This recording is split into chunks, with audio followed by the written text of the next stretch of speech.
আসসালামু আলাইকুম। আজ দেখাবো তালের রসভরি পিঠা। খুবই সুস্বাদু হয় খেতে। তালের রসভরি পিঠার জন্য আমি এখানে 2 কাপ তালের পাল্প নিয়েছি। আর যে কাপ দিয়ে 2 কাপ তালের পাল্প নিয়েছি সেই কাপ দিয়েই 1 কাপ সুজি নিয়েছি। আর নিয়েছি 1 কাপ ময়দা। সরি, এটা কাপ না, এটা আমার রাইস কুকারের সাথে চাল মাপার যে পট দিয়েছিল আমি পট দিয়ে মেপে নিয়েছি। আমি আধা পটের মতো চালের গুঁড়া দিয়েছি। চালের গুঁড়া দেওয়ার আগে আমি একটু নেড়েচেড়ে দেখেছিলাম যে ঘনত্বটা কতখানি। তো আমার কাছে মনে হয়েছে ঘনত্বটা একটু পাতলা হয়েছে, তাই আমি আর একটু চালের গুঁড়া দিয়ে দিছি।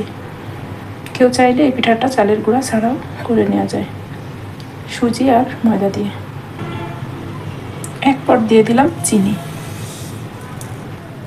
হাফ কাপ দিয়ে দিলাম গুঁড়া দুধ, আর দিয়ে দিলাম একটুখানি বেকিং পাউডার। আর মিষ্টিটাকে ব্যালেন্স করার জন্য দিয়ে দিলাম একটুখানি নুন। এবার সব কিছু ভালোভাবে মিশিয়ে নিতে হবে। একটু সময় নিয়ে মিশিয়ে নিতে হবে যেন দানা দানা ভাব না থাকে।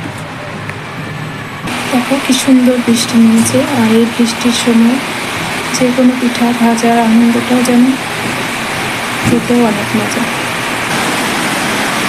বৃষ্টির সাথে হালকা হাওয়া, অসাধারণ একটা ওয়েদার। আমি বৃষ্টিও উপভোগ করছি আর এদিকে পিঠার ব্যাটারও রেডি করছি। আমার ব্যাটারটা একদম রেডি হয়ে গেছে।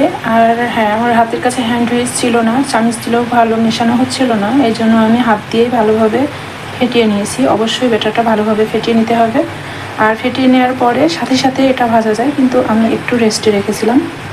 আমি চুলায় কড়াই বসিয়ে দিয়েছি, তাতে তেল দিয়ে দিয়েছি পরিমাণ মতো। আর তেলটা অবশ্যই ভালোভাবে গরম করে নিতে হবে। তারপর একে একে পিঠাগুলো দিয়ে দিব। আমার পিঠাগুলো দেয়া হয়ে গেছে। আর অবশ্যই পিঠাগুলো দেওয়ার পরে চুলার আঁচটা লো করে দিতে হবে, নাহলে উপরে পুড়ে যাবে আর ভেতরে কাঁচা থেকে যাবে। আর অবশ্যই কড়াইটা আর একটু বড় নিলে ভালো হয়। আমার কড়াইটা ছোট হয়ে গেছে। যাই হোক, কড়াইটা বড় আর একটু নিলে পরে পিঠাগুলো ফুলতে আর একটু সুবিধা হয়। আমার কড়াই ছোট, এই জন্য আমি বেশি করে দিতে পারছি না। দেখতেই পাচ্ছ আমার পিঠাগুলো কিন্তু ফুলতে ফুলতে এক পর্যায়ে ফেটে যাচ্ছে। আর অবশ্যই পিঠাগুলোকে লাল লাল করে ভেজে নিতে হবে। দেখতেই পাচ্ছ আমার পিঠাগুলো সুন্দর একটা কালার চলে আসছে। আমি এখন পিঠাগুলো তুলে সাইডে রেখে দিচ্ছি। এই তো দেখো আমার পিঠাগুলো কত সুন্দর হয়েছে। এই যে ফাইনাল লুক।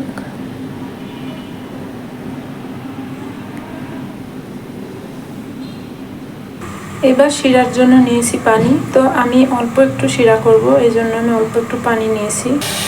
আর এই তো আমার চাল মাপা এই পটের হাফ কাপেরও কম চিনি দিয়ে দিলাম।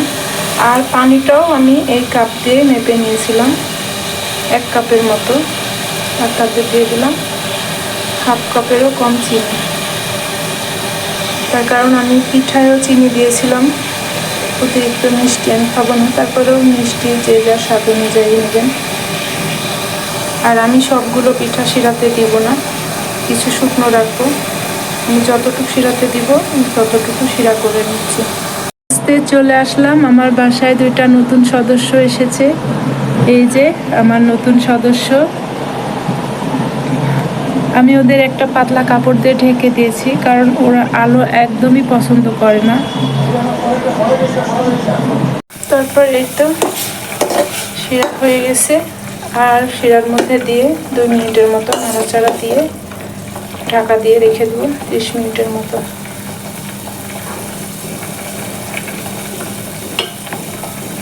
আর অবশ্যই শিরাতে দেওয়ার আগে পিঠাটা ঠান্ডা করে নিতে হবে।